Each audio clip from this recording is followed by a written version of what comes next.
But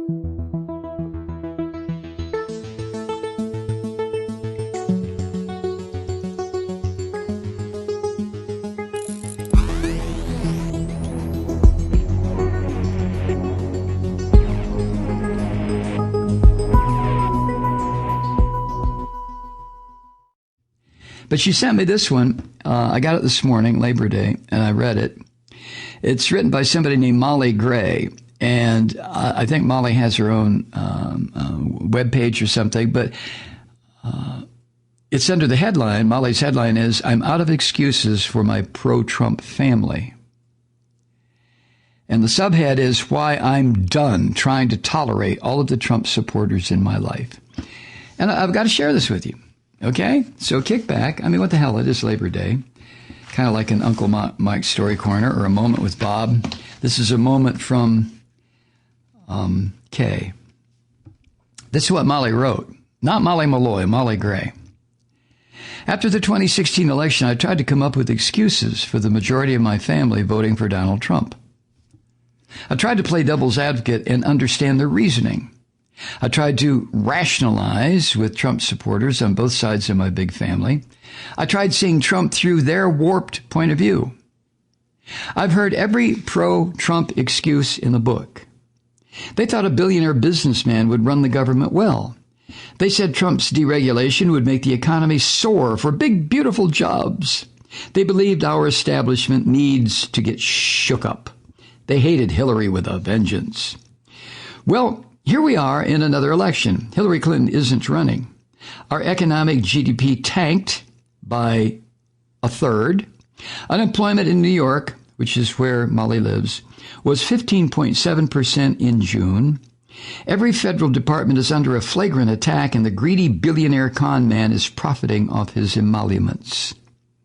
My family's every excuse has been proven false. So you'd think their Trump votes would be changing, right? Nope. So I'm done. There is no excuse. It's been 4 years. If their eyes aren't open yet, there's no redeeming them.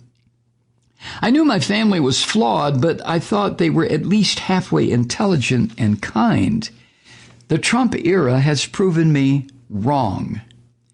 Where are their morals? Where's their empathy for others? Where's their common sense and common decency? I don't know. I'm left gobsmacked. How could I come from people who think so differently and badly? I know what Trump supporters in my family would say. I'm a loony, Hillary-loving libtard, brainwashed by socialism and college elites. Oy. Then they would turn on another episode of Tucker Carlson or Judge Jeanine on Fox News. Well, I'm not taking it anymore. My eyes will get stuck from all of the rolling. My tongue has been bitten too many times. My ears can't handle hearing them spew Trump rhetoric. My heart hurts knowing my family supports a monster. I'm done trying to mend family fences. I'm done trying to keep strained family relationships cordial. I'm done trying to reason with people bankrupt of logical reason. And I'm done trying to avoid supper spats and holiday hollering. Staying close to family members who lack values and facts isn't worth it. I've racked my brain to explain why my family's pro-Trump stance for too long. It was all to escape the hard truth. Trump supporters love what they see. This was their vision when Trump said he'd make America great again. Great. I don't believe Trump voters turned a blind eye to his indiscretions. They're aware and applauding. That is exactly what they cast their 2016 ballot for. Supporters witnessed Border Patrol agents ripping babies away from parents. They looked at children caged inside cold, unclean jails. They've heard Trump deride immigrants as animals and rapists. They've seen Trump defy a Supreme Court ruling to destroy DACA. Trump's voters relish in it. Pro-Trump partisans have listened to his racist rhetoric against the Black Lives Matter movement. They've watched Trump gas peaceful Black Lives Matter protesters. They know Trump uses the N-word and calls African nations shitholes. They elected Trump after years of birtherism conspiracies. Supporters enjoy it. Voters have had a front row seat to Trump's hatred of women. They've supported Trump's anti-woman stances on abortion and birth control. They've seen the Access Hollywood tape. They've read about Trump's 25 sexual misconduct allegations. Pro-Trump people responded with, "Lock her up." Trump lovers have cheered his blatant Islamophobia. They watched Trump institute a Muslim ban. They listened to Trump's fake stories about 9/11 and General Pershing. They've heard Trump equate Mideast refugees to ISIS. They saw Trump bashing a Muslim Gold Star family. Supporters didn't care. Trump fans have heard his anti-Semitic rants about George Soros. They've watched Trump use anti-Asian slurs like Kung Flu. They saw Trump implement a transgender military ban. I could go on for hours. Don't give Trump voters the benefit of the doubt. They're not looking away. They're either adoring every second of this or too chicken shit to speak up. My Republican family loves to act like patriots. In reality, they hate America. They're willing to flush democracy down the gold toilet Trump sits on. They've ignored evidence of Trump's treasonous call for foreign election interference. They're silent about Russian bounties for killing our armed forces heroes. Trump supporters don't mind our spiral into authoritarianism. They're ready to forfeit their voting rights to a dictator. They aren't defending the U.S. Postal Service. They watch the Postmaster General disable our mail to block ballots. Mum's the word about the Trump administration removing mailboxes. My ultra-conservative Catholic family supports a man with 2 divorces. Trump's paid off porn stars to cover up his constant infidelity. Hello? Lust is a deadly sin. Thou shalt not commit adultery is in the 10 Commandments. Oh, wait. Trump can break all 10 daily and pretend he's God. They're sacrificing their morals for a fraud, posing with a Bible as a prop. My grandfather, a retired truck driver, thinks Trump cares about him. In 2016, Grandpa said, quote, "Trump has money so he won't be greedy like other politicians," end quote. Grandpa brings up Obama's golf trips when Trump's Mar-a-Lago club gets mentioned. He loves saying Trump doesn't take a salary. Grandpa doesn't comment on Trump stealing over $1.2 million in taxpayer funds. My aunt has been a nurse and cared for disabled adults for 40-plus years. She pledged an oath to heal and help people. In 2016, my aunt voted after Trump mocked Serge Kovaleski for his disability. In 2020, she's going to vote again for the anti-science president whose recklessness caused over 175,000 deaths. Another aunt has been a special needs teacher for 32 years. She's a Trump supporter despite his careless push to reopen schools during COVID. Trump has proposed to restrict SNAP enrollment for lunches her students rely on. Trump lets a billionaire for-profit charter school champion run our education department. My aunt can't afford to retire, while Betsy DeVos has 10 yachts. Then there's my father, a girl dad. He voted for the pussy grabber in 2016. My dad says he prioritized the economy. So money means more than my mom, more than me, more than all women. Molesting women is acceptable if there's a financial gain.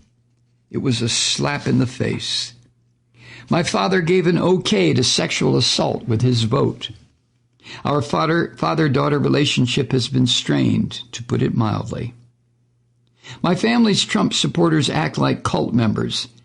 I can't criticize a single thing Trump does. I listened for 8 years while they tore Obama apart.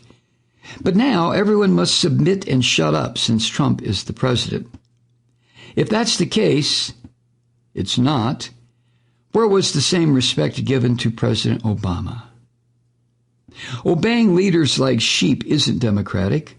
Americans are supposed to hold politicians accountable for actions. Trump isn't a king. Stop making him one. It's easy to ignore Trump supporters when they're nameless and faceless. It's easy to dismiss pro-Trump trolls on the internet. It's easy to tune out chanting Trump lovers at a rally. It's easy to think Trump fans are a tiny minority. It's easy to write them off as ignorant, selfish, racist, and bigoted deplorables. It's devastating to see those deplorables are the majority of my family. The Trump supporters have faces I loved my whole life. They're people who raised me. They're people I share fond childhood memories with.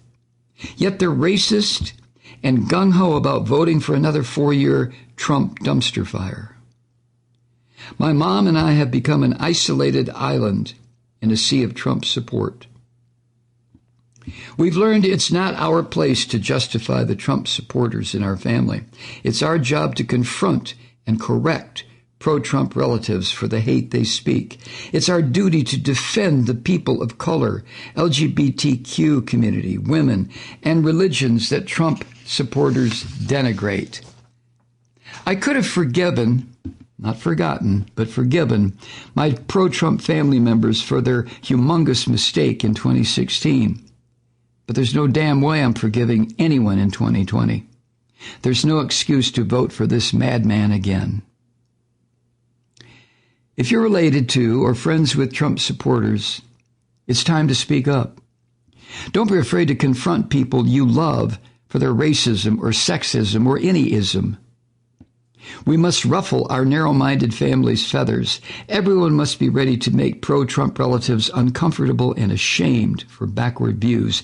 If not us, who will? Being quiet and tiptoeing around politics makes us complicit. Donald Trump isn't a so-called political issue to avoid discussing. He's a moral issue. We won't make progress as a nation if Trump-style rhetoric isn't challenged head first.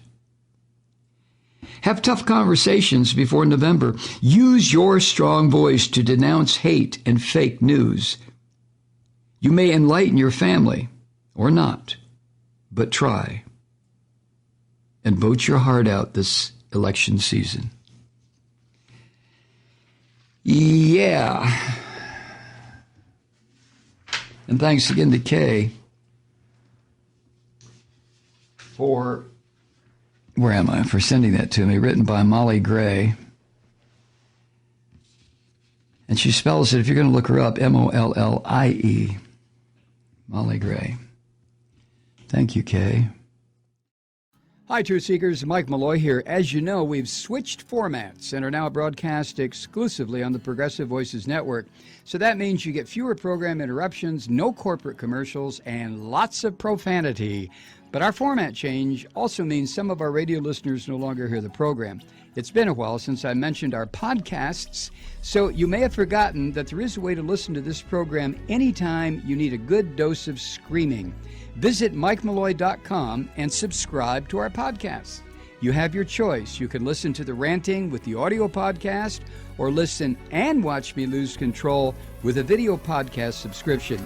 As a podcast subscriber, you can download the program to your mobile device and take me with you wherever you go. And if you have a friend who needs a dose of truth-seeking, you can give a gift subscription as well.